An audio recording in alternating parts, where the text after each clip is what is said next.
If you haven't already watched my review of the TA-20 Plus that came out yesterday, then you might want to go and check that one out, because this review is just about tube rolling in the TA-20 Plus, talking about what's possible, what the different tubes do, how some different tube options sound, all that sort of fun stuff.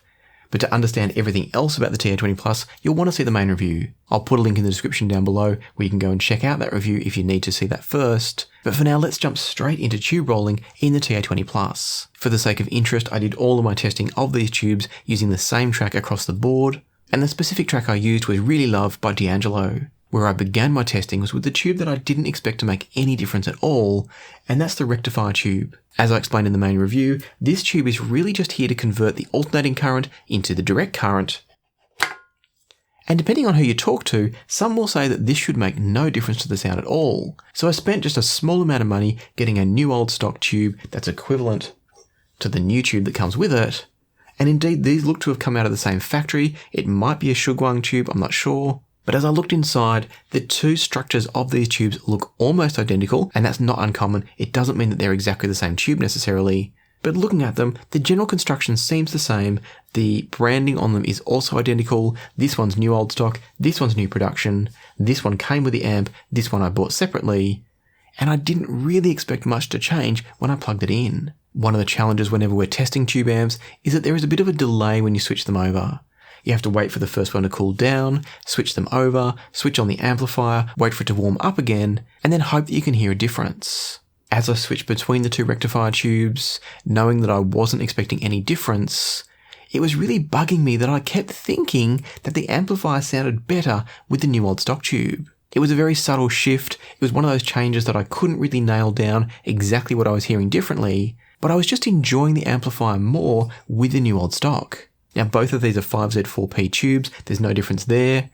So it would have to come down to a subtle change in the quality of the build, the materials of the build, I'm not sure. But what I was hearing was an amplifier that I just enjoyed a bit more with the new old stock tube. To figure out if it was the tube making a difference or not really making a difference, I thought the best thing I could do was to compare the sound with both tubes to a consistent reference point.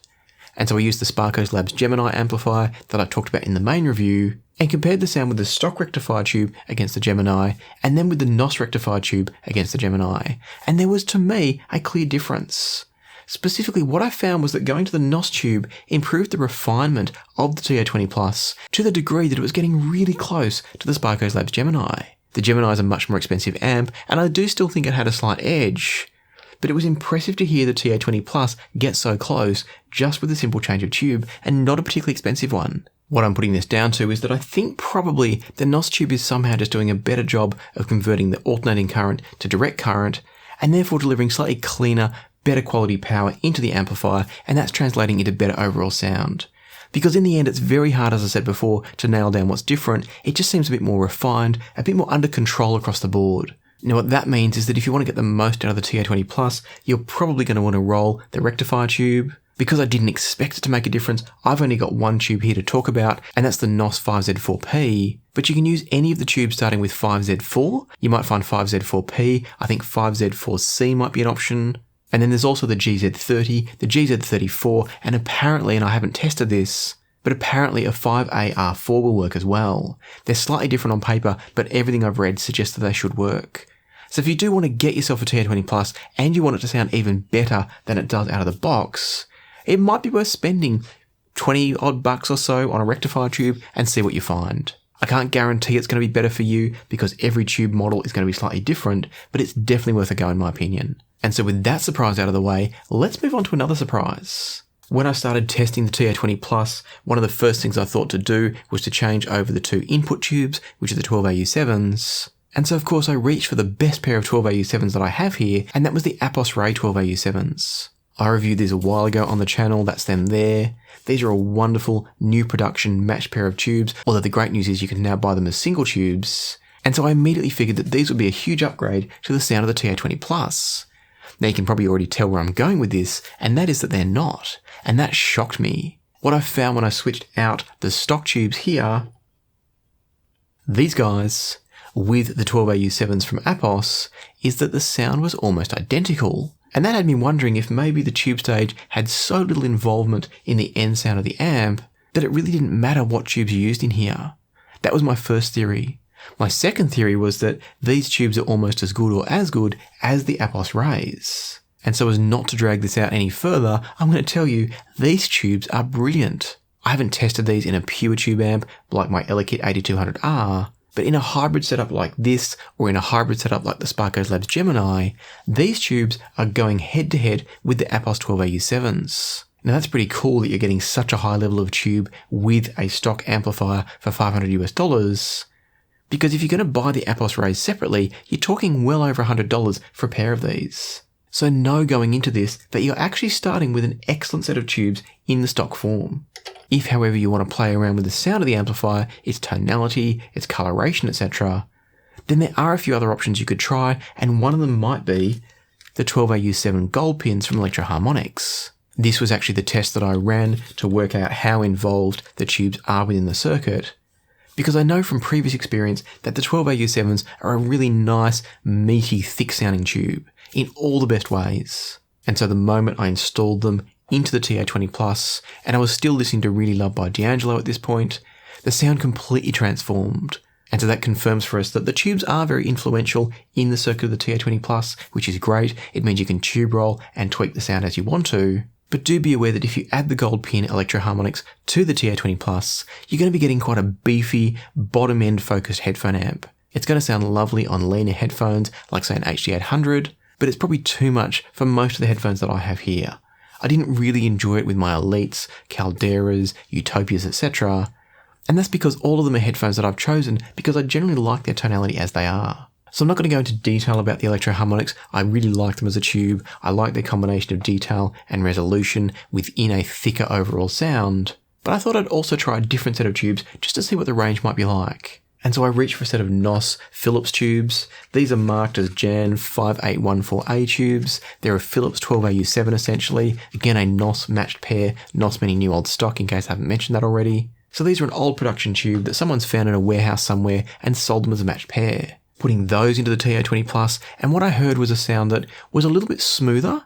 It didn't go as far as the Electro Harmonix. I'd say it was sort of a halfway point between the stock setup and the Electro Harmonix. And so this really told me a couple of things about the TA-20 Plus. And that is that in its stock form, what you're getting is a tube that is very resolving, very clean and very detailed. If that's the sort of sound you like, then you're well and truly going to be happy sticking with the stock setup, maybe changing the rectifier tube if you just want a bit more refinement. On the other hand, if you want specifically a tube amp that is a little bit lusher, that has got a bit more sort of creaminess to the mid-range, then you can tweak a little bit by just going into tubes that are a bit less resolving perhaps than the stock tubes. The other thing that the NOS Philips told me was that indeed I'm pretty certain that the tubes that are coming with the xDuoo have probably been sourced from the same factory that makes the Apos Ray. And the reason I say that is that the differences between the Philips NOS tubes and the xDuoo tubes are the exact same differences that I heard going between the Philips NOS tubes and the Apos Ray tubes when I reviewed the Apos Rays. Specifically what I mean by that is it's a cleaner, more detailed and more resolving sound from the xDuoos and the Apos Rays, compared to a slightly lusher sound with a bit less resolution from the Philips. The Philips some might call a more traditional sort of tubey sound. The xDuoo and the Apos Ray tubes are a bit closer to what we might think of as more of a sort of solid state sound. They're still tubes, they still have the harmonic characteristics of tubes, which is wonderful, but they're also very clean, quite neutral, and very resolving. And so I'm not going to drag out the tube rolling any further because tube rolling is very personal. It was more about finding out if the TA-20 Plus gives a wide range of sounds, and it does. It was also a matter of finding out if the rectifier tube also makes a difference, which it does, and also giving you a sense of what the starting point is. And that is that the tubes that come with it, as I've already said, are clean, neutral, and resolving. And so therefore, if you want this amp to sound richer or warmer, you can do so. If you want it to sound cleaner and more resolving, probably that's going to be a bit difficult. And so hopefully this has all given you a good sense of what the TA-20 Plus is capable of in terms of its range of sounds, and whether or not it's an amplifier that you want to get to play with tubes, or maybe just to enjoy tube sound without even worrying about tube rolling. Hopefully I've clarified all that for you. If I have, and if you've enjoyed the video, then please hit the like button, and hit the subscribe button, and ring the notification bell if you haven't already. But for now, don't forget to go and check out the full review of the TA-20 Plus if you haven't already. It's a beautiful amp to interact with and to listen to. And now let me leave it to the music, so happy listening, and I'll see you here next time on Passion for Sound. And compared the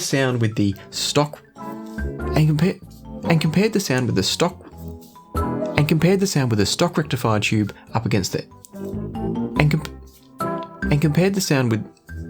compared the sound with the stock